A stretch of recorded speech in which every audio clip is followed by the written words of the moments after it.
Minute Juck on Bucks live on a Friday. Tomorrow's the day, guys. Shout out to our buddy Eric. Got his power back on, and we're thinking about all you Buckeyes down there who've been affected by the hurricanes. Really happy you got your power back on, buddy. That is awesome. Just in time, right? We pretty much covered the game all week, and we got some more things to go over today, including my conversation with Kris that we have every Friday. We recorded that last night because he's got a live show. Of course, we got to go over our regular slate of games, and the game day guest day picker has been announced, guys. I don't know if you've seen this or not, but the guest picker is Caitlin Olsen. So congrats to her. Don't know who she is. Can anybody help me out? Who is Caitlin Olsen? I'm not sure who that is. Good morning to all the Juck guys in the chat. I am leaving in the chat, and every time I see that name, I think it's a Tennessee fan. It looks like a Yamaliava. Anyway, reading nonstop last night about the game from a national perspective and what everybody's thinking, allow me to riff on a couple of thoughts. Obviously, tomorrow, the biggest Ohio State game since non-Michigan game, regular season, I think since Oklahoma, since Baker Mayfield came in and tried to plant a flag in artificial turf, which doesn't work out so well, as it were. But tomorrow marks a new beginning for me, and I think it's the first big game of the new Ryan Day program, because I do think there was somewhat of a reset button hit on a lot of his philosophies, a lot of the way he operates, and it's kind of a new program to me. But earlier this week, I was discussing who needs it more, Dan Lanning or Ryan Day. And yesterday, Ari Wasserman of On3 wrote an article that I feel kind of hit on why a lot of people believe Ryan Day is the one who needs this game more. Ari was formerly an Ohio State beat reporter for 10 years up here in my neck of the woods at cleveland.com. He worked with Doug Lamarice and Bill Landis, and because of that, I've always followed him pretty closely as he's moved on to the national beat. He's currently with Andy Staples at On3, and as much of a cocky jerk as Andy Staples is, I like Ari, so I somewhat follow what they do down there. But the article he wrote was titled, "Ohio State's Reputation is on the Line." And he wrote in the article, "This isn't a win or go home scenario, but if Ohio State loses, that would mean the Ohio State trend of coming up short in the games that Buckeye fans crave the most is continuing into this season. It casts doubt on where Ohio State seems to be headed." And that, for the most part, is the national perception at this point, despite the fact that most people thought all offseason, even into the beginning of this season, that Ohio State very well may go out and lose this game at Autzen, and that most teams at the top probably would, even teams who've played well against tough competition. They might go out and lose in this scenario, and that would be okay. That was the talk all offseason by most people. Most people were picking Ohio State to lose this game and still win the Big Ten in a rematch against Oregon. That was almost the consensus amongst the Nationals, and that would all be just fine in the new college football world. It wouldn't be a referendum on the Ohio State program. It wouldn't be a referendum on Ryan Day. It wouldn't ruin Ohio State's reputation or cement Ohio State's reputation. Rather, just prove that Oregon is a tough place to play and that team is legit. And in the new college football playoff world, you can afford a loss or two and still make the playoffs. That was how this was discussed all offseason, but the narrative has certainly changed, and it's changed, in my opinion, for 2 reasons. The first is Ohio State has now become a decent favorite in this game, by now more than a field goal at some places. And there's actually a whole lot of people that are really bothered that Ohio State is getting credit and getting maybe, extended odds after beating up on what they feel is a schedule full of nobodies to this point. But the truth is, it doesn't take a genius to watch this Ohio State team and realize they're probably better than we thought they might be, despite the fact that they haven't played anybody. The second reason I think the public discourse has changed is this particular matchup. Ohio State's received so much vitriol for starting the season with 3 G5 opponents and then having the bye week. And we were really at week 5 before they played a quality opponent. So they all had all that time to sit there and rip on the Buckeyes. So the Buckeyes no longer get the benefit of the doubt. Should they go out and lose this one of the hardest places to play in college football, that loss now gets lumped in with some of the previous losses, even though it's very, very different. Oregon has lost one game since 2017 at home. They are 34-1. That's insane. I mean, props to them. That's really good. But no benefit of doubt for the Buckeyes. And in a season when they have assembled the super team that everybody's attached that $20 million figure to, thanks Ross, not from the national media, that's for sure. They're waiting to pounce. In fact, I think they've probably already got their stories halfway written, because this is just sensational, man. This is sensational. And I'd love to say it doesn't bother me. And the truth is, it doesn't, because I think the Buckeyes go out and win. But these people just irk me, man. So much to the point I got a message from somebody last night, and they were citing an article that they read that cited what Berm had pointed out last week. We went over that that ESPN writer who had written his little blurb about Ohio State against Iowa. And he said that basically the Buckeyes had struggled with Iowa. And then he wrote about Georgia and Auburn, how Georgia basically had a perfectly acceptable win over Auburn. And it just kind of shows the hypocrisy when it comes to covering Ohio State from ESPN, which we know why. I mean, obviously, their product is now the SEC, and they're going to pump it whatever way they can. And Ohio State, really the only contender, Oregon maybe, to take down the SEC this year. But the article that he was sending me was talking about Ohio State fans being feeling this way about Ryan Day, when really it's Ohio State fans feeling that way about them and the way they talk about us. Yeah, I would say we're probably a little sensitive to that for the most part. Some of us are. Anyway, I know you guys think that I am particularly sensitive about this, and I am. It bothers me a lot because I live in the weeds of this national college football world, and everybody wants to be respected, right? And I feel like we often get kicked off in that argument. But we got a big opportunity to go out and win some of that respect tomorrow night. I definitely think we will, and we're going to go over how we're going to do it. But there is a large portion of the Ohio State fan base that I think believes Ryan Day absolutely has to win this game, with this team as a 3.5-point favorite. The odds-on favorite now to win the national championship, with the senior veteran leadership that they have, more than anybody in the country, the impact transfers that they brought in to top it off, and it's time to show it. Tough place to play, be damned. Tough opponent to play, be damned. You had a schedule ramp up leading into this game, and it is absolutely time to show it. And this pressure, no doubt, is immense on this team, on Ryan Day. Despite the stakes as far as the playoffs and the ultimate goals not really being too big.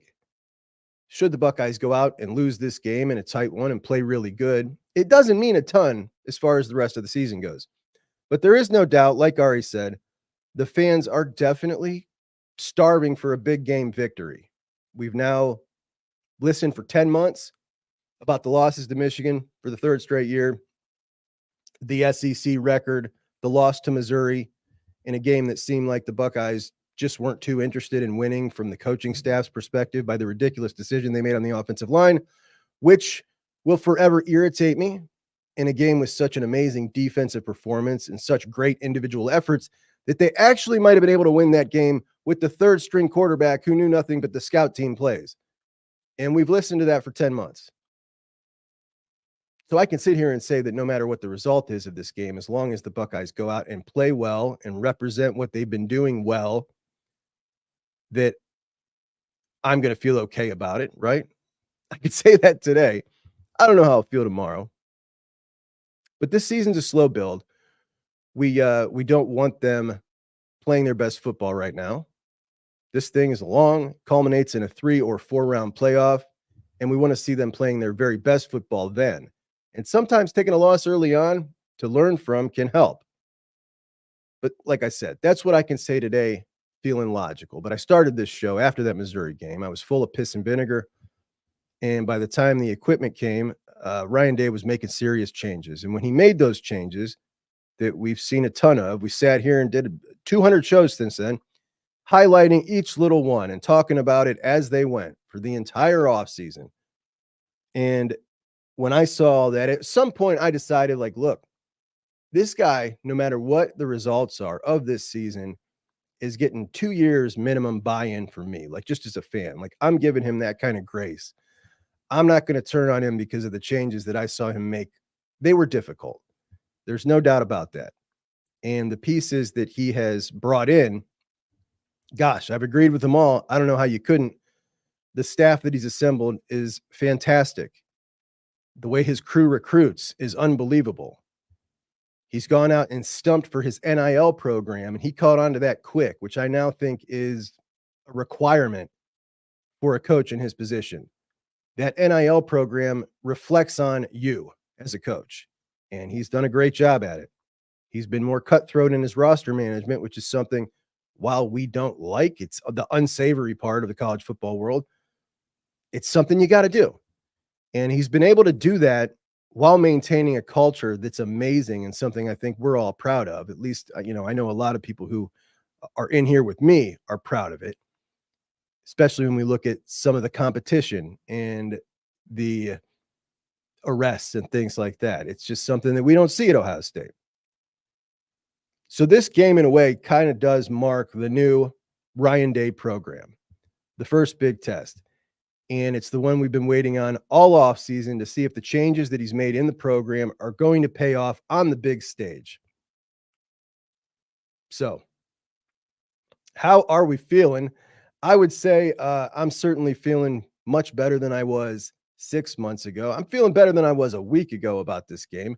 And it's not just because Oregon hasn't quite looked like maybe the boss that I thought they would look like in the offseason. It's more to do with the Buckeyes. How the Buckeyes looked.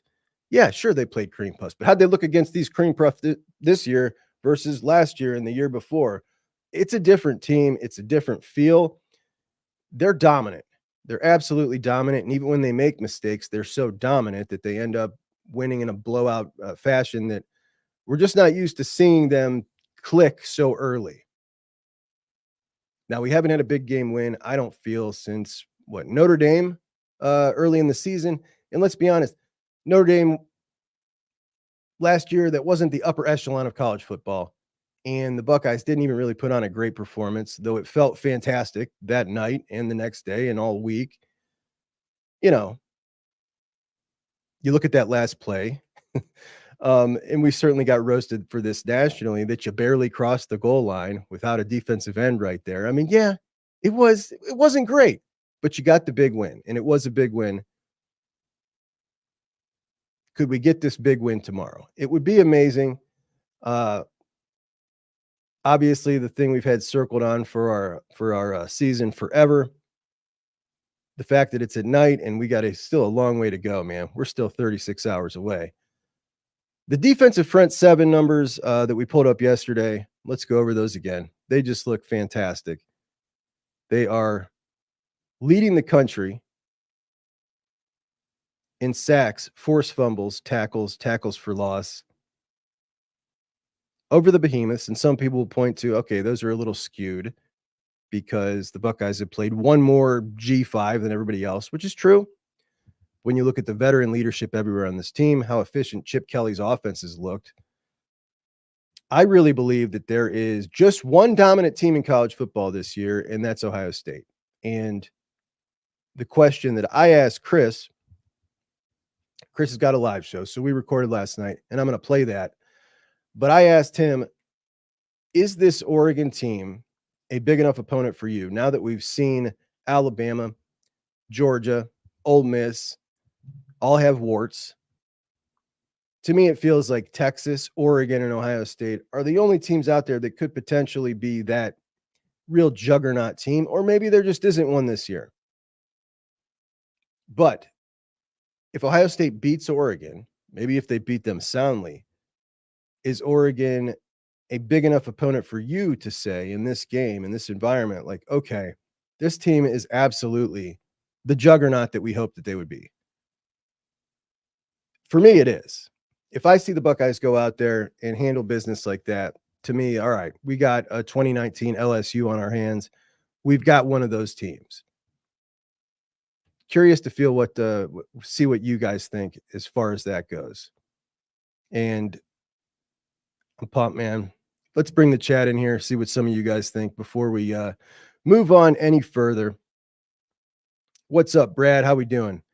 Alex Alex is bringing up what Justin Hopkins from Scoop Duck said about Jordan Burch. So Jordan Burch, there was rumors last night that he got carted off the field. It doesn't sound like that's what happened. J-Hop came on and clarified from his sources that Jordan Burch was slightly injured, but it wasn't serious. They held him out of practice as a precaution, and there's no immediate cause for concern.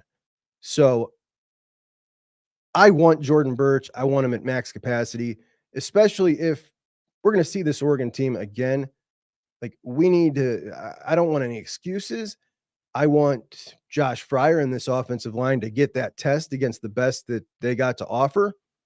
And I certainly would dislike Jordan Burch to be hurt and not play or play in a limited fashion. But there's definitely been a lot of buzz, and who knows what Justin Hop could be running interference too. He's close to that program, and he is an unbelievable, unbelievably big Duck fan. So, who knows? But he was definitely trying to poo-poo it in his little statement, which came out last night. So if the Buckeyes go out there and look sloppy and beat themselves, I think it's going to be really toxic around here. So I'm trying to remind myself where I stand on this on Friday. But I don't think they will. And you got to remember, sometimes a sloppy performance is not just about you, but it's about the opponent making you look sloppy. And you can learn a lot from that. Now, I'm not trying to set myself up for a loss, but just trying to have perspective, man. This is a long season. And while I certainly don't want the Buckeyes to go out there and lose, it may happen. And I think that if it does, I'm just going to take it in stride. It's a long season. We want them playing their best football at the end of the year. But we will definitely be coming on for our post-game show like we do after every game, no matter how late it is. And will we be celebrating? Will we be disappointed? I think we'll be celebrating. And I think most of you feel we'll be celebrating. In fact, I haven't felt this kind of energy from Buckeye Nation going into a big game in a long time. And I think we felt maybe this kind of positivity heading into Notre Dame, if we go back there. But I just don't, like I said, Notre Dame was not a national championship contender. This is a much tougher matchup, and the confidence around Buckeye Nation. And in fact, really, even the talking heads around the country, I feel like the momentum to just pick Ohio State to win and really control this game has been vastly in favor of the Buckeyes. And when you look at all the metrics, the Buckeyes should win this game. They absolutely should win this game. But when's the last time you guys saw the fan base this confident for a big game? Curious to know if you guys are kind of feeling the same thing that I am. TJ with the super chat. TJ, thanks so much for the 2. TJ said Ohio State made a turn this year and the country sees it too. I would have to agree. I definitely think that that they're starting to see, like, okay, this is a different type of animal in this Ryan Day program right now. And even some of them are not being condescending about it with the super team and that they went out and bought this. Like, this is so much about the coaching staff and the senior leadership to me, much more so than the transfers. Though Will Howard is obviously playing great, and Quinshon Judkins, when you look at the best running backs in the country right now, you got Ashton Jeanty, you got Caleb Johnson, who the Buckeyes just shut down, though his stats are slightly better than Quinshon. There's nobody in the country that would take him over Quinshon. So to me, he's probably the second best back in the country at this point, right?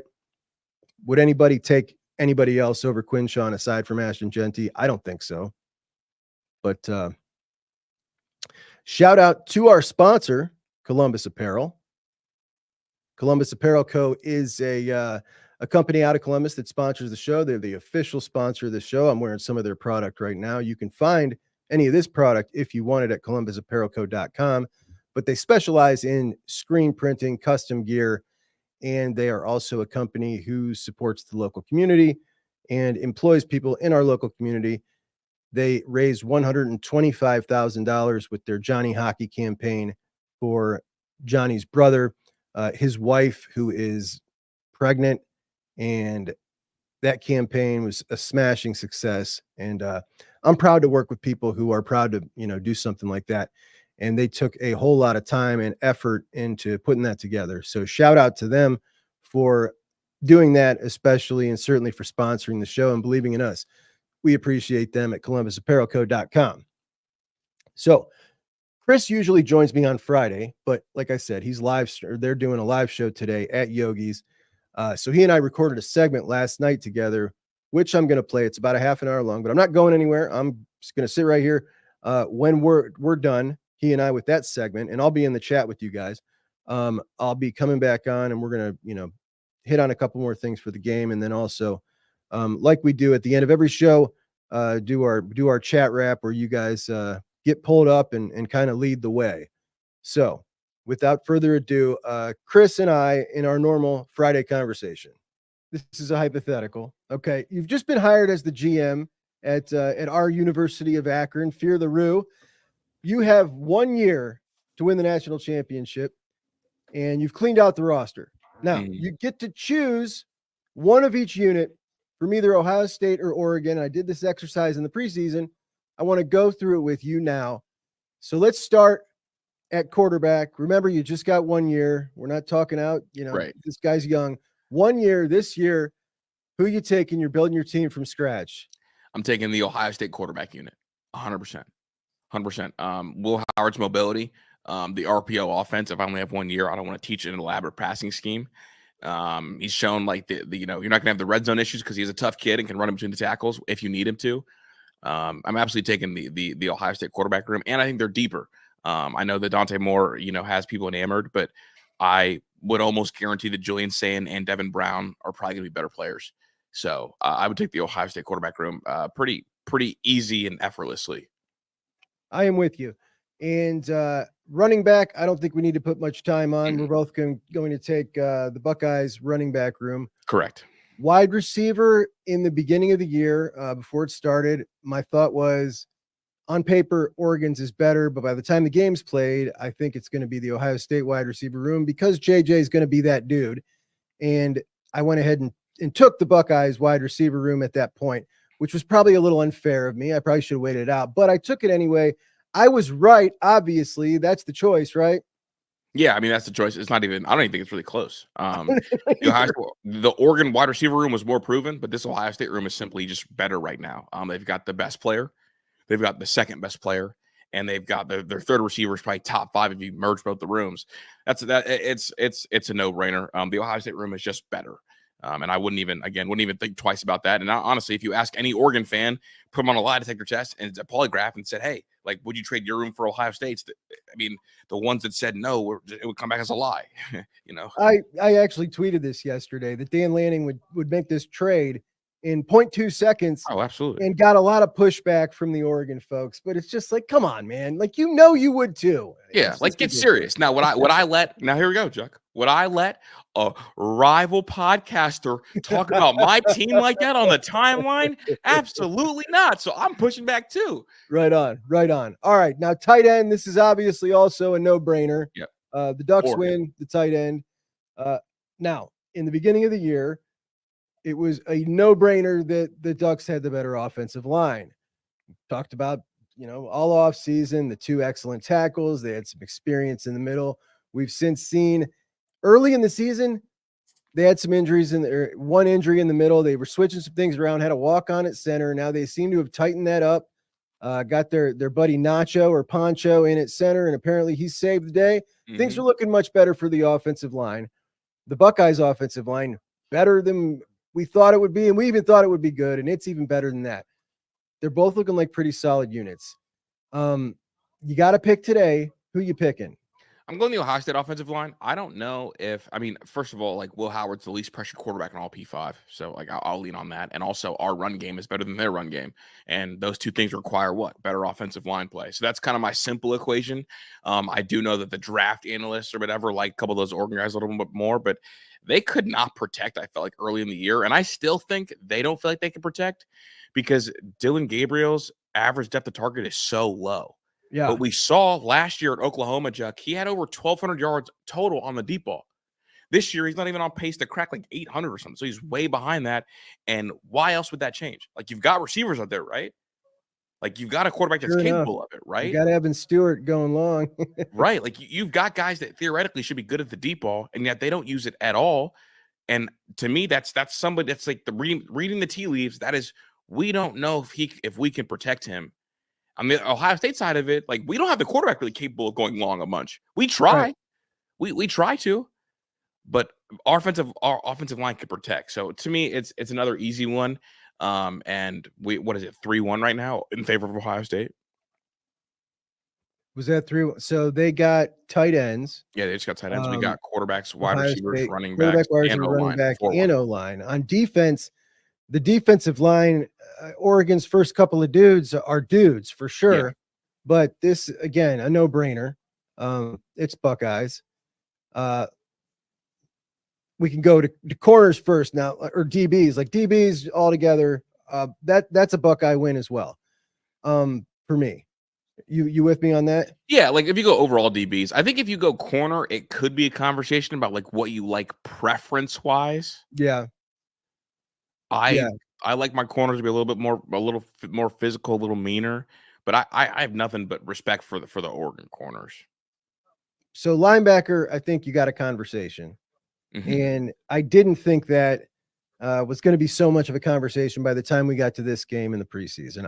I kind of thought that by this time this would be Buckeyes all the way. But I've always been high on Cody Simon, and I thought that Sonny would be making steady progression. And, I have not been high on Cody Simon, so I know. I owe him an apology. I will send him a fruit basket if we beat Michigan this year. I'll do that out of the kindness of my heart, because I'm a peachy guy. Yeah, you are a peach. You are a peach indeed. So I think I would actually go with Oregon's right now. That's what I think I would do, and I want to just be fair here. I just think they're playing better. That kid Bechter, who came kind of out of nowhere, the baseball player, the dude's flying around the ball. He looks really good. But it's kind of a different look than we thought it would be in the preseason. Yeah. The guys that are playing there, but they're playing good and they got some depth now. So I think I'd go with them at linebacker. I agree with you, but I do think Arvell is the single best linebacker on both teams. I agree with that as well. Again, and I don't even want that would just take us down a whole nother argument. Right, it's a rabbit hole. Why is the best linebacker not the guy that's going to be out there on the field? Hey, Juck, you make the rules, not me. All right, so you've got your team. You've got the Ohio State defensive line, the Ohio State linebackers, or did you go with Oregon? I went with the Oregon linebackers. You went with Oregon. Totality, but the single best linebacker being Arvell. Right, and you got the DBs. And Correct. Then on offense, everything Buckeyes but tight end. Yep. And what about the coaching staff? I know you're a big Lanning lover. I am. That sounds so derogatory. You Lanning lover? No, give me this Ohio State staff, man. Like the OC-DC combo. Like I've been in a conversation for like this is the best OC-DC combo in the country. I definitely think so. I don't think it's too close. I mean, Notre Dame, they got a pretty nice looking unit, but this here, man, I mean, Chip just makes it kind of unfair, really, to have this conversation. Even if it was not somebody as good as Knowles, it would probably be tough to beat this one. Yeah, no, I mean, we have two guys who should or could be head coaches. Yeah, at places that are OC-DC. I mean, Tim Walton also is one of the 5 best assistant coaches in America. No one talks about him. I mean, I think people forget. Like, he was a DC with the Rams. Right, Larry Meadows was his captain. Right. It's pretty wild. It's pretty wild. The mid-season kind of award things are coming out now, and the Senior Bowl, which is something I actually respect, not just some magazine popping it out. They did their mid-season All-American awards, and they popped out first on the defense or on the offense. You've got Josh Simmons and Seth McLaughlin both making first team, which is pretty amazing. 2/5 of the Ohio State offensive line for the senior Reese Senior Bowl. Yeah, which is pretty impressive. Running backs, you got Genty and Nick Singleton. So that's probably fair. I don't think I can argue too much with that. I'd Wide have receivers. to look. I'd have to look at Nick's advanced metrics compared to a guy like Q. Yeah. Well, Q's not a senior, right? Oh, you're right. I Yeah. always think it feels like he's been around for so long. I know it. But wide receivers, we got Trey and T-Mac. You'd like to see Mac on there, but his numbers just aren't quite there yet, and it is what it is. And then over on defense, this one really made me smile. Look at Wait the a second, Juck. Singleton Go. is the same age as Q. Really? Yeah. Well, I forgot the Senior Bowl started allowing juniors. Well, then if that's the case, then forget this list, man. What are we talking about here? Yeah, they got him over Q. Yeah, because Nicholas Singleton was in the same class as Down Hayden. Well, now we got an issue. Yeah. Hold up, Houston, we got a problem. Now we got an issue. Yeah, I'm not seeing that, dude. No way. No way. I mean, I would take Genty and Q.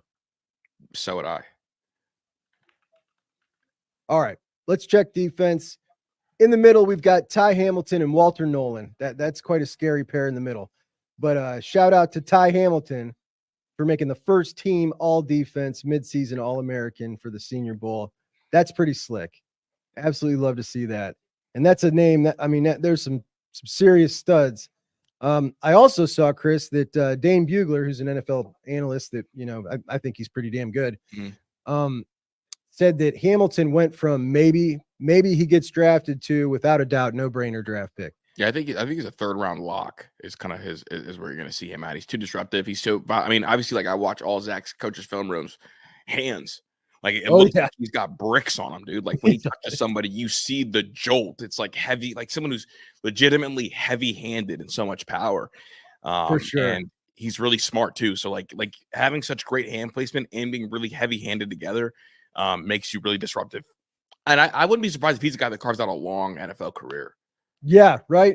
He just seems like one of those guys, man. He feels hard worker, diet tight, like everything tight about him. Yeah. That's a recipe for longevity. You were talking about the Heisman Trophy odds. So somebody sent me a little clip of a short that you put out. I missed the segment on the show.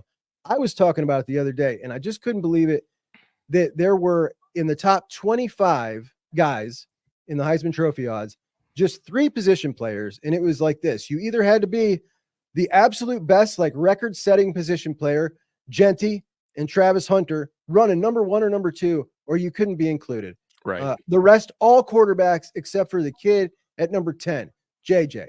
And that tells me that he has absolutely captivated the country, that he is the only other position player. And tied with Shedeur Sanders. Like, that's wild, Chris. I don't think we can say enough about how crazy that is. I mean, 5 games, dude. The kid's unbelievably impressive, right? And somehow, I know I'm not surprised. Are you surprised? No. Like I've told people this a couple times, Juck, and I always try to be careful. We're both from Akron. I don't know how big of a basketball guy you are, but you're a St. V guy, right? I am. I was there. I Yeah. I lived through it. Oh yeah. So you get it. So you know what I'm about to say. Yeah. This feels like watching LeBron early in Cleveland.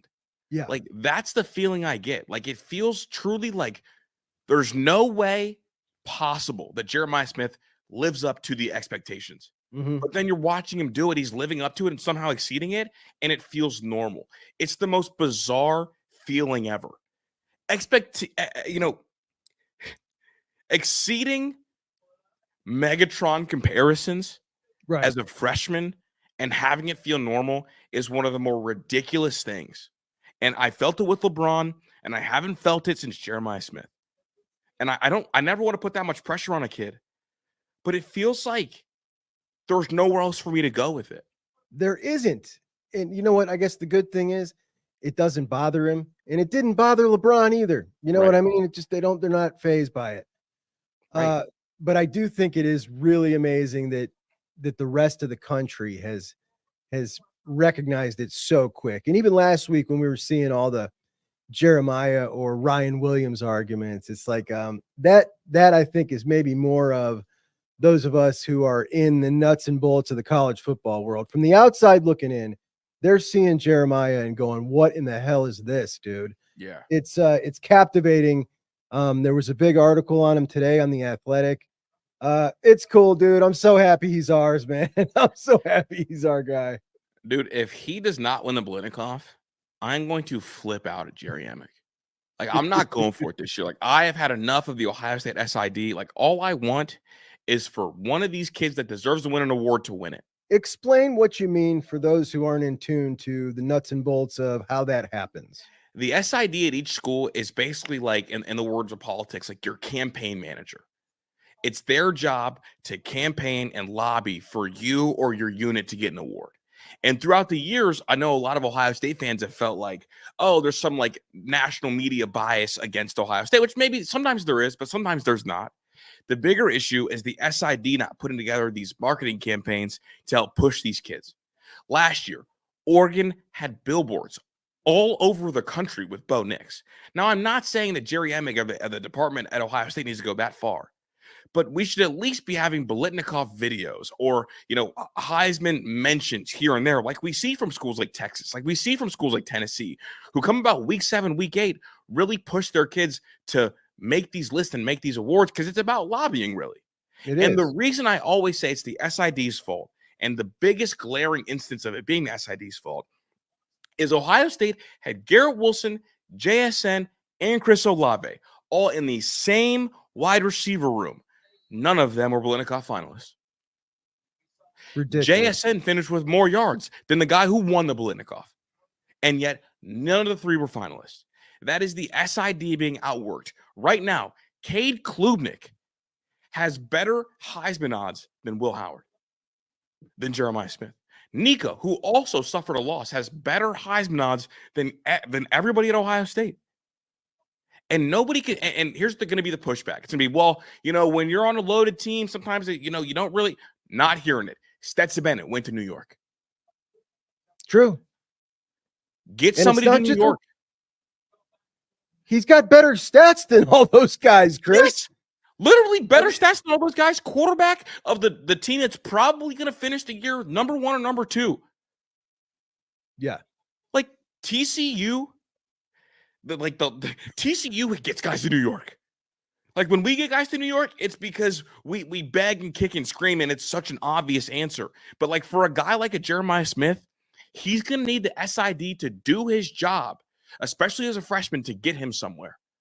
So it's my 2 cents, man. I'm glad you're bringing attention to it, to be honest. But, I didn't really realize all the nuts and bolts of what went into, whose exact job that was. All I know of this guy is, number 1, the only interaction I ever had with him is he was a total jerk. And number 2, he has taken away one of the coordinators from us this year. And I want to hear those damn interviews. Like I do a show. I want to hear the news. I want to hear the interviews. And now they're rotating instead of both coordinators every week. So anyway, Chris, we got some news coming out that I don't know if it's news or just Twitter rumor, but apparently, and this is from J-Hop here. Look, there was 200 plus posts in the other thread, so I started this. I asked about Jordan Burch being carted off and was told that's an excessive exaggeration of what happened. I was told he did get nicked up and they held him out the rest of practice as a precautionary. It didn't sound alarming, I guess. Take it how you please. So, rumors floating around that Jordan Burch is hurt, that he got carted off of practice. From what he's saying there, doesn't sound like much. What have you heard? Anything about it? I haven't heard it. That's the only thing that I've seen. I'm not super plugged in with Oregon. I did see kind of some of the meltdown or concern about it, like, oh, here we go. And I always wonder how universities and coaches decide to use these message boards, because they're all aware of it. And we've 100%. Seen colleges all over the country be top secretive about like injuries and whatnot. So I really don't know. I don't have an answer. That would be a massive blow for Oregon. And my big thing is, whenever we play these teams, we are dealing with college kids. I want to get every college team at their very best. And so I hope that he's 100% healthy. I'm with you, particularly when you're going to be playing them again anyway. Yeah. And I'm just going to go ahead with what I was going to talk to you about before I heard that, which was just 10 minutes before we got on. I think that Josh Fryer is, outside of Will Howard, the most important offensive player this game Saturday night. Okay. And I think it's because of the matchup with Burch, which Mhm. is scary. And I said that on the show yesterday. And that was before he had made his comments last night, which were just like an unfortunate thing to say at the moment. And he's young and he doesn't realize, like, you just want to come off sounding confident in that moment. And it's not really the time for the introspective, like, let me show you my feelings. And he's getting absolutely trashed, which I thought it was funny at first. And my gosh, dude, it's gone so overboard. It's on USA Today. It's on Outkick. It's everywhere. I couldn't believe it, dude. Yeah, man, it's almost been like the ultimate backfire, right? Because like the thing that he was afraid of, like the pressure moment, the something being too big, he made one comment, and now it's enormous, right? Like it's a Yeah. huge deal. So for him, I hope this doesn't shake him. I had the most important player on this team outside of Will Howard being Seth McLaughlin. I'm worried. We'll know if the yips are permanently gone if he's able to snap the ball correctly this game. For I know sure. we heard it's a cadence issue, but that's my concern. Honestly, I didn't have the concern until Ron brought it up to me. So thanks, Ron. Appreciate you. I honestly hadn't thought about it, and probably nobody else watching until you brought it up. So thank you. Hey, well, this is like a game of telephone. I'll tell Ron. This is Ron's fault. Oh man, no, honestly, I hadn't thought about it. And you're right. We heard it was a cadence issue, but there is that other theory that maybe it is a high pressure issue as well. Yeah. We haven't seen it, so you're right. If we don't see it, it's gone. And also he has one hell of a job handling Harmon in the middle as well. Right. So Harmon's a real good player. I think Harmon has the potential to keep us behind the sticks, and I do worry about that a little bit. Yeah, he has more pressures than Jack this year, bro. I didn't realize that. Yes, he is legit. He is certainly legit. So, I think defensive ends are a little easier to work around than really good DTs is my theory. Well, when you got them both, now you got a real issue. Yeah, now it's real hard to work around. But my thought is just looking back to against Marshall, that kid Green, who was a really good athlete like Burch. That's what Fryer has a problem with, those kinds. Yeah, the speed. And against Akron too. Akron had that, their best player on defense was that end that was lined up across from Fryer. And for the most part, he did good against those dudes. Mm-hmm. But Burch is just, a little bit to the next level. So I think that you just absolutely cannot let these guys get a lot of pressure in any kind of base defense.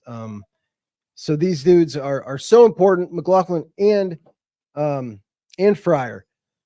What do you think about defense on the defensive side of the ball? Maybe biggest key to the game for our defense? Yeah, it's gonna be Igbenogson.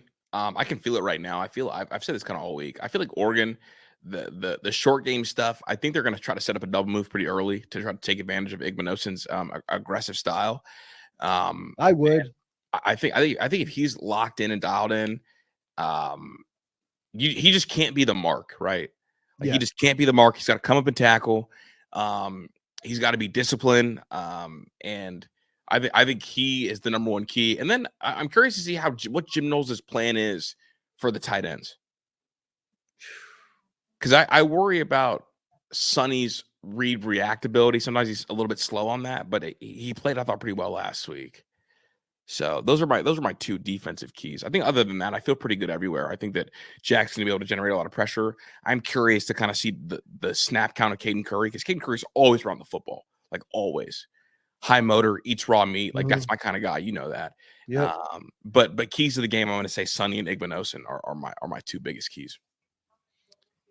I feel what you're saying on IGB. The tight ends concern me, Chris. These tight ends average actually 2 yards more a reception than their wide receivers. That's an insane stat. Yeah. Right. And they catch a lot of balls. That Ferguson dude, he's a stud for sure. And the other kid, Sadiq, he's really good too. So a couple of good tight ends, and now you're adding one more thing in to put on Sonny's plate when they really need to bottle up Jordan James. Right. I think that kid running downhill, you got to limit him. And if you can limit him, his line is 76 yards. Okay.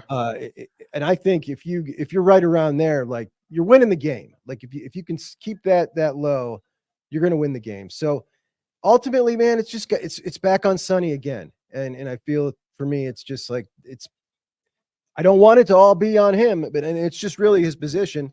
Yeah, well, unfortunately, the truth of the matter is this. If that running game gets going, the thing that's going to really haunt and worry me is the play action throw game to the tight ends. That's been the thing that historically hurts Jim Knowles' defenses. I mean, last year when we lost to Michigan, I think J.J. McCarthy had like 150 yards passing. 110 came to the tight ends. Right. Like when Georgia was able to pick on Tommy Eichenberg at coverage, I think they went 5 for 5 for like 120 yards, like on Tommy. So that naturally is the position that could haunt them. And it's the most frustrating to watch, isn't it? Yeah, it feels like you're winning, and then boom, tight ends. Death by 1,000 cuts is what it feels like. So that's where it's at, buddy. I got a theory about our tight ends, and I'm sticking with this theory because if it's not true, it means something's wrong. The last 2 games, we've not seen Jelani. He dropped off the face of the earth after getting 20 snaps. They're hiding Jelani from Oregon, and they're going to bring him out for his triumphant return. Where's Jelani, dude? What's going on? Could it be possible? Can I add to this theory? Yeah. Can I add to this theory? I don't know. Here's the thing, Please. Chuck. Let me keep it back. I do not believe this theory, but okay, the more I sat and thought about it, there is a little something to it. 2020, we didn't really use Ruckert or the other tight end at all. Then randomly, Ryan Day and Chip Kelly. Chip Kelly helped with the offensive game plan for the Clemson. People don't realize that. He's part of the mix. Seen it practice a couple times. And then all of a sudden, in that Clemson game in 2020, the tight ends caught everything. Ruckert. Yeah, man, it was awesome. It was the tight end game. That was the great tight end game after we hadn't seen the tight end used in forever. And that was the ultimate, gotcha. And then when they adjusted, then what do we do? Jamison Williams and Chris Olave both got theirs. Just saying, Chip Kelly was involved back then. Rumor has it. Here he is. I mean, we could see it's the ultimate chess move. It would be. It totally would be. All right. And if that's not what's going on, then Jelani has really screwed up behind the scenes because something happened that got him because he was playing good, Chris. He was playing good. He's playing really well. And then just gone. And all those snaps went to G. Went up from 20 snaps to 34 to 40 snaps, bro. Last guy on the team I want playing 40 snaps in a game is G. Scott. Like at this point, like we know what G is. Like the freaky athlete is Jelani should be playing. Yeah. A couple of headlines today, just browsing by. Day of reckoning for Ohio State and its coach. The pressure is building. And then my guy, Ari Wasserman, Ohio State's reputation on the line against Oregon. For those that don't know Ari, he covered the Buckeyes for 10 years for Cleveland.com up here in my neck of the woods with Doug Lesmerises, with Bill Landis, and he's been a national guy for quite some time. Ari is kind of like he judges the Buckeyes through the eyes of a critical Buckeye fan, where he thinks that they should have cashed in more. They should be more. They should be on Georgia and Alabama's level. So generally when he writes stuff, I usually agree with him. But this one here, I got a problem with. The insinuation, here's why. So all offseason, we heard every national pundit and whatnot, even a lot of Ohio State pundits and fans say, I think they'll probably lose out at Autzen and then win the Big Ten in a rematch. And like everybody thought that was fine. You're going out on a really tough road trip at a really tough place to play, 2 relatively even matched teams, a really good team. And should you lose that game, not the end of the world if it's a competitive game. That's what this new system's all about. Teams are going to lose games. And now, all of a sudden, the goalposts have moved, as so often they do with Ohio State.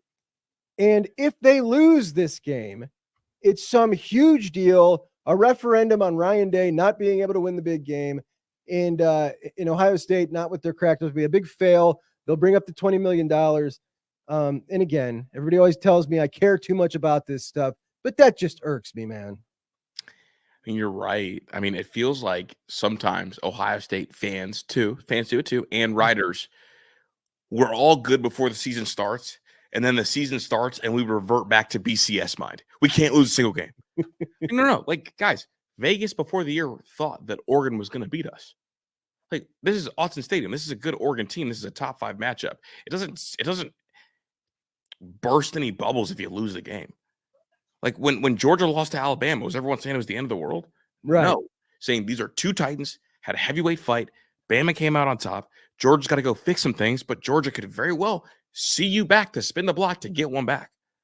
Like, I get frustrated that Ohio State does not get that treatment when really, like, they've kind of earned it.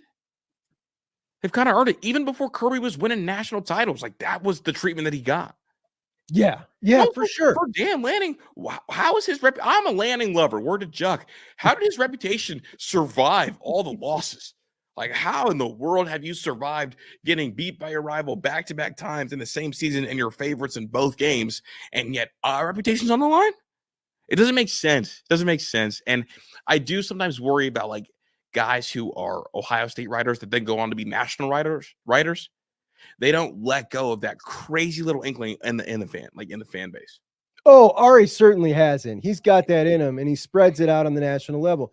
And I had an issue with him a little while ago because of this, because he was taking that in through that prism on a national scene. If somebody doesn't know that he's coming from that as that Ohio State kind of guy, it's like then the national guys are like, oh, look, yeah, exactly. Looks totally different in that scenario. And I took issue with that.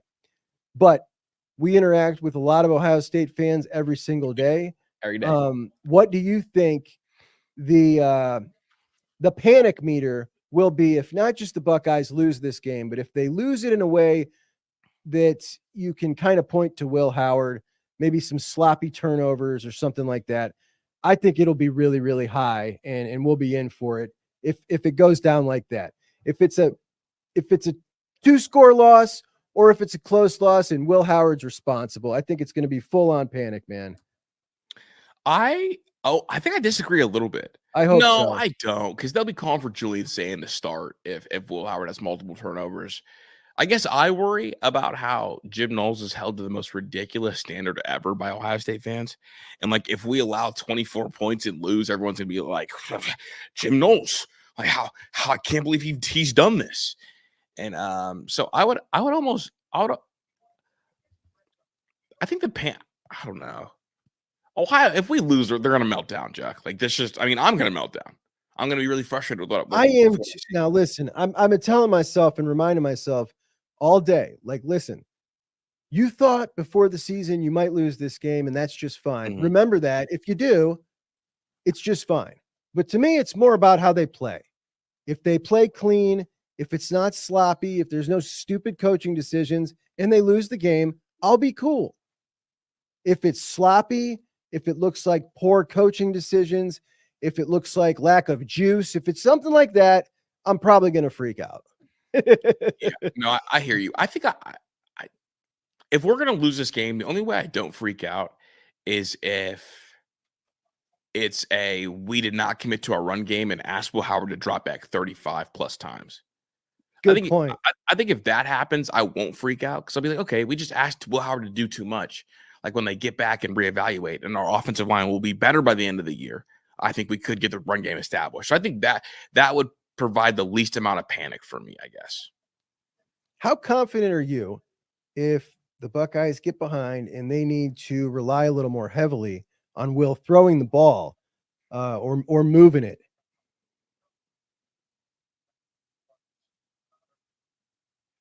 That would concern me. My confidence in winning the game. I think if we score first, my confidence is going to be like an 8 out of 10. We're going to win the game. If we don't score first, it might be down to 6. If we get down 2 scores early, that would concern me a little bit because then all of a sudden, I don't want any doubt to creep into the mind of Will Howard. And I know because here's the thing: when Will Howard starts pressing a little bit, that's when you get the version that throws the turnovers, and that's kind of what I want to avoid. Let's go to the positive because I think we're going to win this game, right? Me too. I think we're going to win pretty convincingly. So do I. Okay. I'm like, I've felt I've kind of added a couple of more points to the to the margin every day this week in my head. I think I was up to like 10 yesterday. I think I'm closer to 13 today. But if the Buckeyes do go out and handle Oregon like that, is Oregon a good enough team for you to say, and I know we both share the same sentiment on Texas, we don't think they're all that. Alabama and Oregon, or Alabama and Georgia and Ole Miss all have shown that they've got some warts. Flaws, yeah.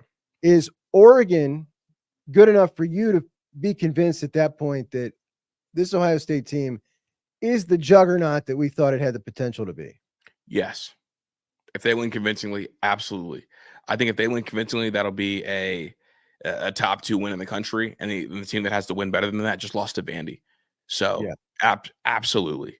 And at Autzen, like on the road out west, when I believe teams going west or teams going east are 1-8. So there's like a major home field advantage. Yes, Juck. The answer is yes, emphatically. And I feel like this is a year where there's a lot of teams that have more warts than they're used to.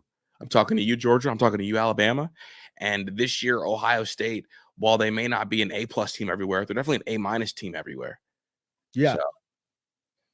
Yeah, I'm with you. If the Buckeyes go out there and handle business, without a doubt, they're the juggernaut that I thought they were, that I've been saying they would be all preseason, and that's it for me. And then I guess as far as the national perspective, it'll be between them and Texas. Who really is that dude? And to be honest, between Georgia and Alabama and Texas, I fear Texas the least in a matchup. So whatever, bring it on. I don't know what it is about them. If Ohio State wins this week, Chuck, would you want to see them as the number 1 team in the country? Well, yeah, because Texas can take it right back with a win against Georgia next week, right? Yeah, yes, they can. Yes, they can. I mean, that'd be kind of fun. That would go back and forth.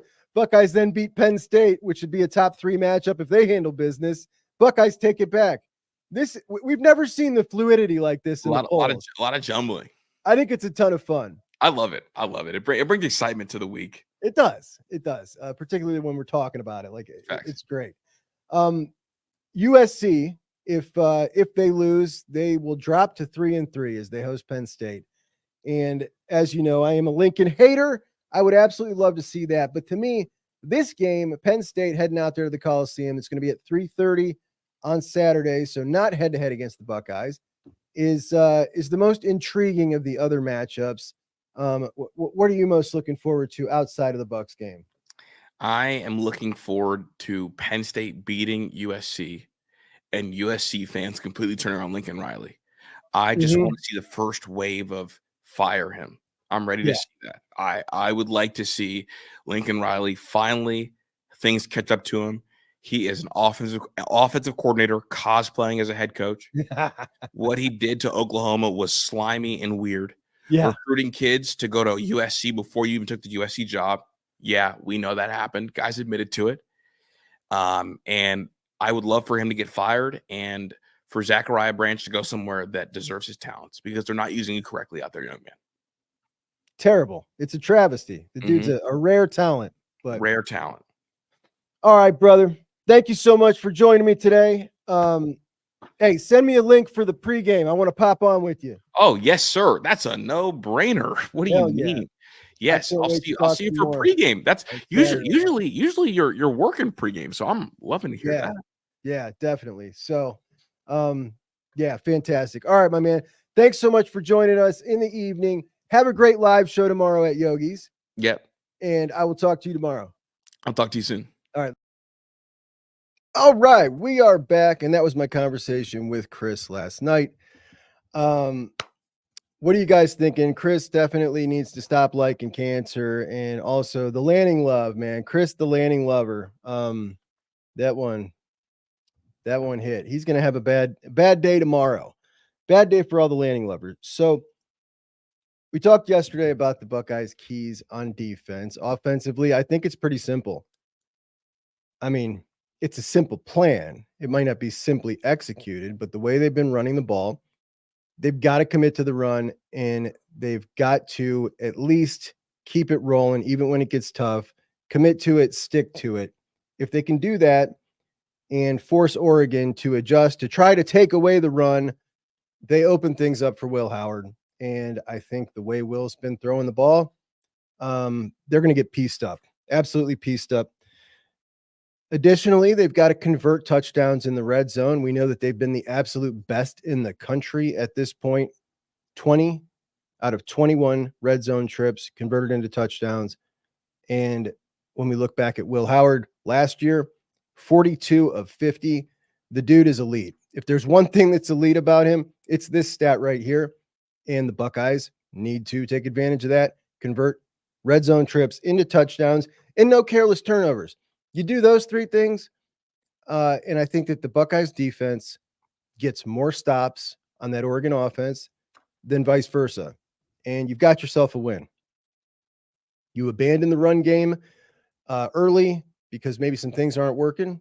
And like all this is just like inconsequential. Like we know that Chip Kelly's not going to do that. Everything about this matchup feels Buckeyes to me.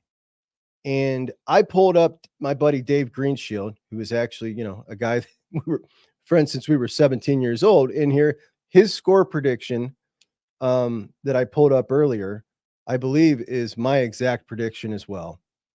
Let me find what Dave said. I pulled it up during me and Kris. Dave, what was your score prediction? I looked at it and I was like, that's what I have written down here. Let me pull it up. Boy, there's a lot of you guys in here. Thanks for joining me today, guys. Last 2 days have been just massive shows. But 35-24 Buckeyes is what I'm going with. I think that's what Dave had too. Yeah, or 35-24. 35-24 Buckeyes. That's just that's the number I got in my head. That's what I think we're going to see.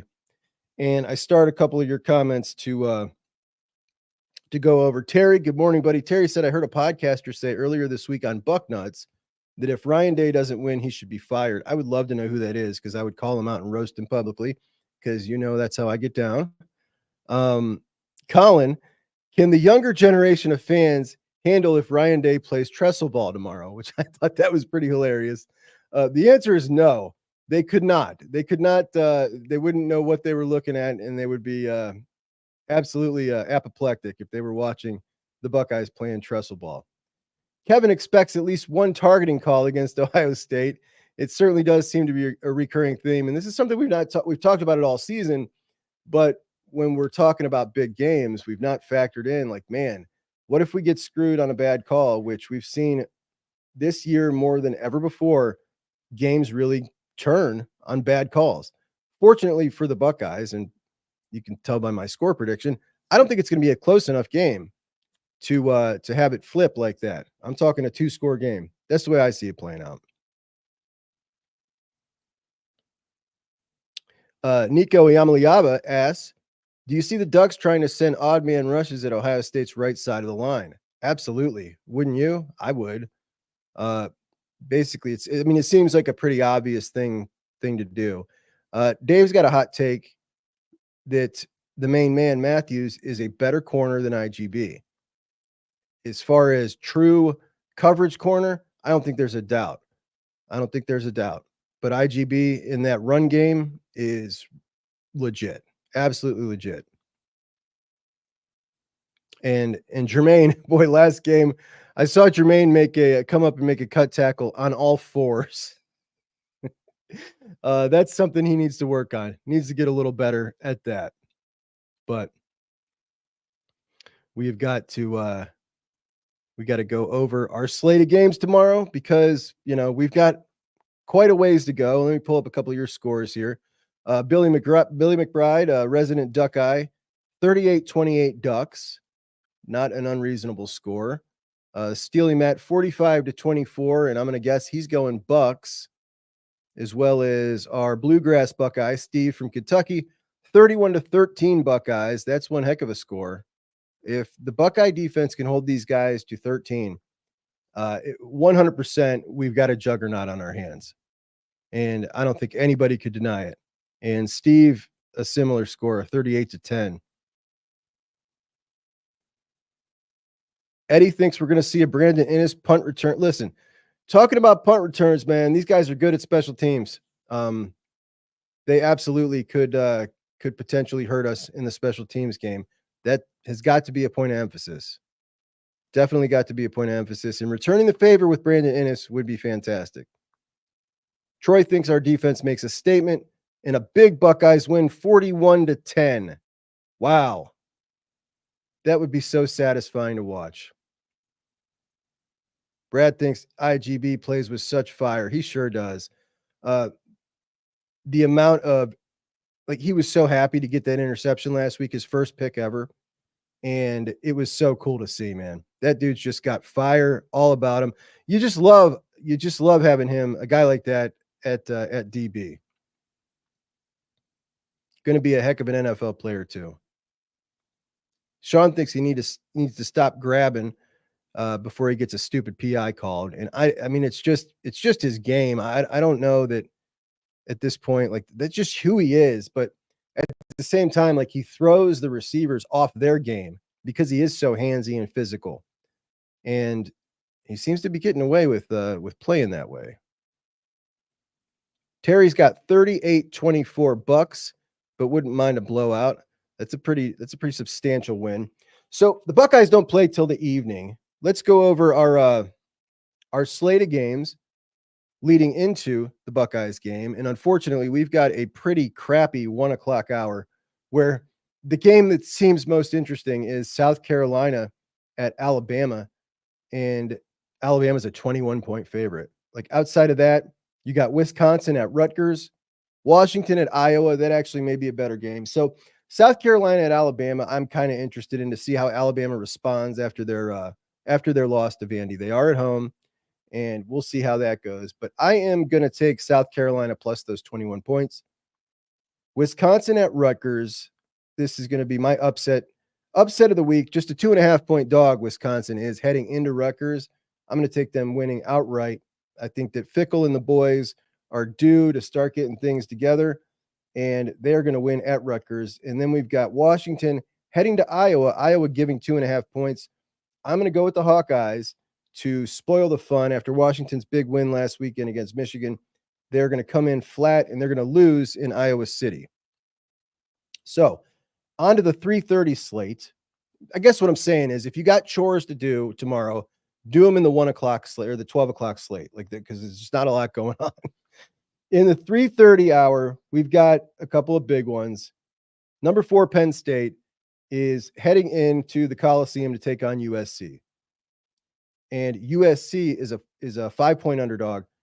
And I'm going to go with USC. I'm going to take those points with USC. I just got a feeling that they're going to keep that one pretty tight. Then we got Red River.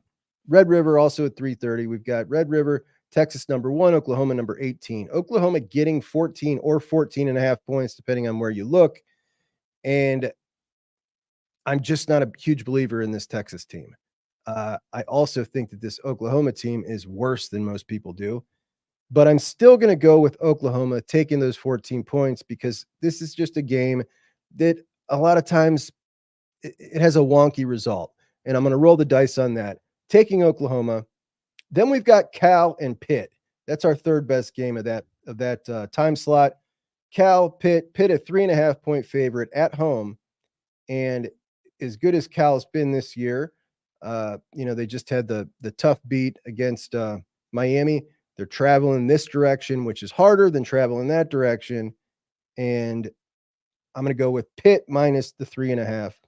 Then we got the Buckeyes game at 7:30. Also in the Buckeyes time slot, we've got number 9 Ole Miss heading in to Death Valley at night.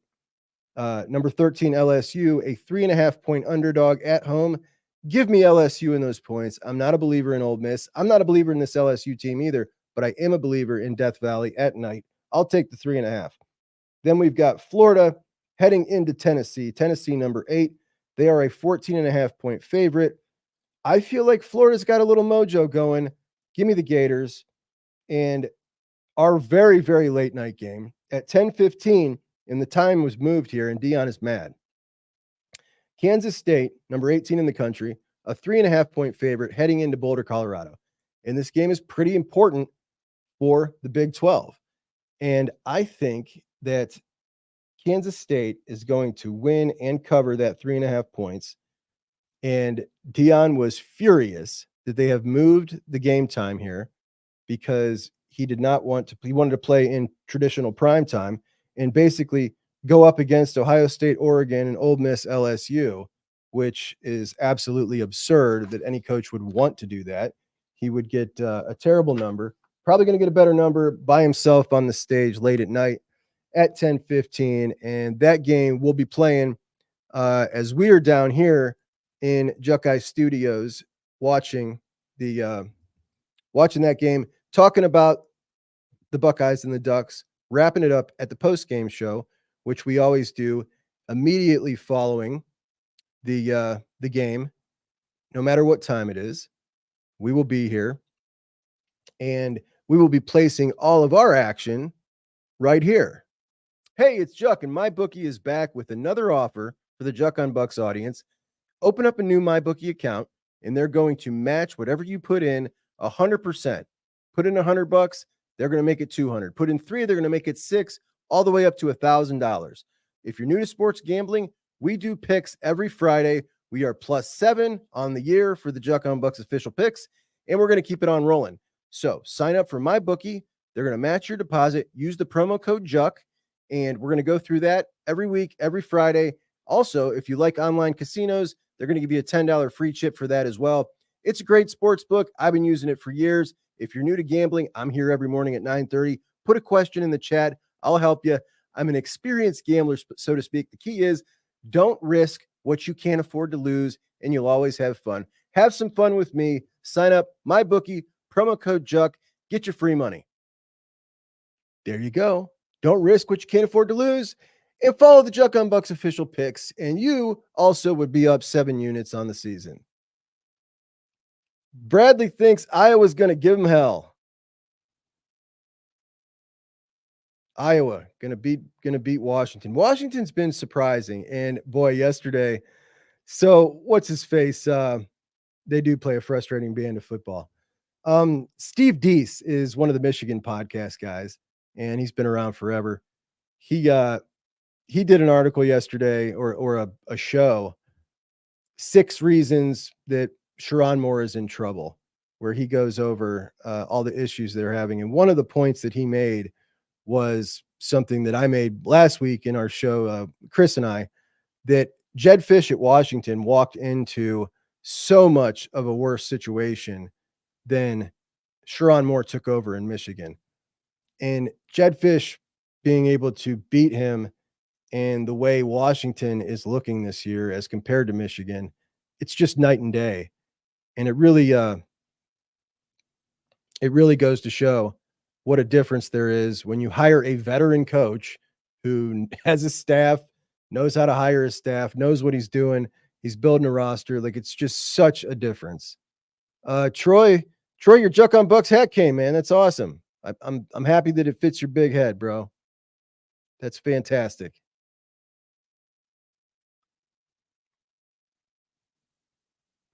Larry says Coach Day is not going anywhere. That's for sure.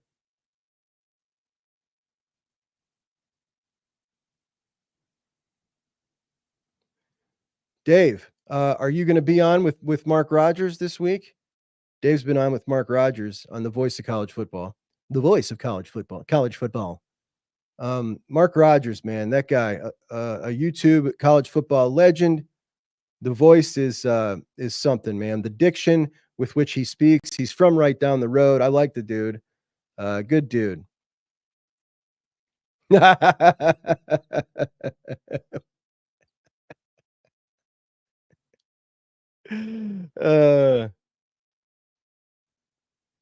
Anyone know when the Buckeyes take off to Eugene?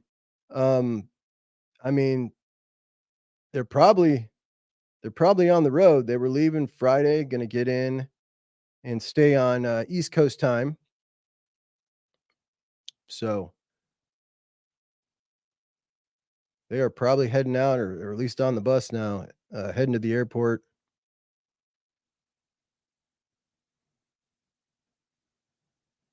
Yeah, Mark Rogers is a good guy and a Buckeye fan.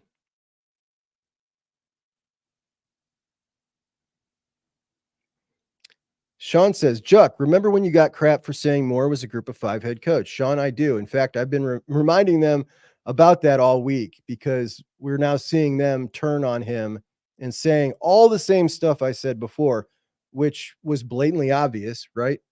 Blatantly obvious. But for some reason, they wanted to back that hire, all the while despising the AD who made that hire. And they just kind of went in lockstep with his logic on that, which I thought was terrible. That guy is years and years of experience away from walking into a blue blood program and doing any kind of good. So, but the fact that they thought it was just going to keep on rolling and developing and rolling, and it was just hilarious. As they're now jumping ship from Sharon Moore, they hate all of his hires. It's too good. Woody says, did anyone mention that the potato chip was designed by an OSU grad? So what he's saying is Autzen Stadium, shaped like a potato chip, was designed by an Ohio State grad. I did not know that. I know that the dedication game in 1967 was Ohio State, Oregon. So the Buckeyes played in the dedication game at the stadium in 1967, won 30-0 that day. That was technically the second game in the stadium, but it was the Autzen Stadium dedication game. And apparently he was an Ohio State grad. That's pretty cool.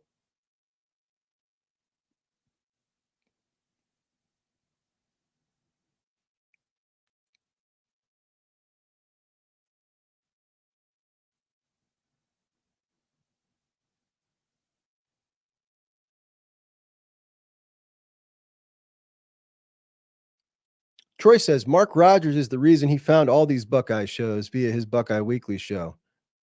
So I probably got into YouTube shows maybe like 4 or 5 months before I started my show. Like I didn't even realize this was all a thing. I used to listen just to podcasts. I didn't know you could get on YouTube and watch all these shows. And I saw a couple and I was like, yo, dude, these people got 100 people subscribed to them. I know that I can do better than that guy. Whoever that was I was talking about at the time.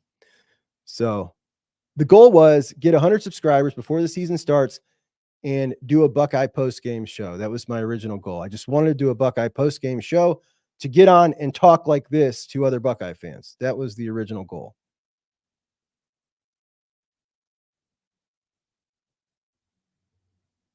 Mark Rogers was my first podcast in 2017 or 2018.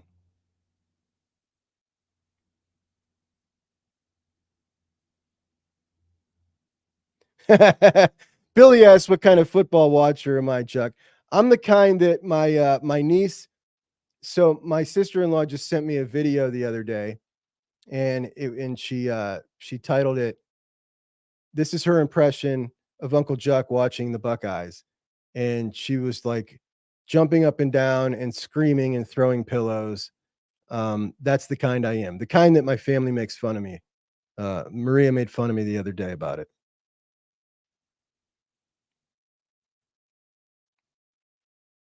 Yamaliava, thanks, buddy. Appreciate you. Yeah, so I was thinking about live streaming the game, just like coming on live to talk to everybody while the game was on, or I just don't know if I don't know that, like, I see like some college podcasters do that. I don't know if I would be able to keep up the chat while focusing on the game and not yelling and looking like an idiot.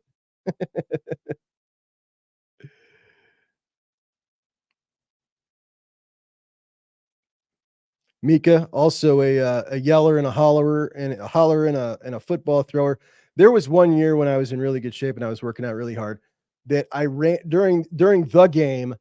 I had so much excess energy that I literally ran on the treadmill while watching the game in front of me for 3 quarters, just to try and burn off some of that anxiety. Emily, also the same way. Mitch, yes, Menace is doing a live show today at Yogi's on Hard Road.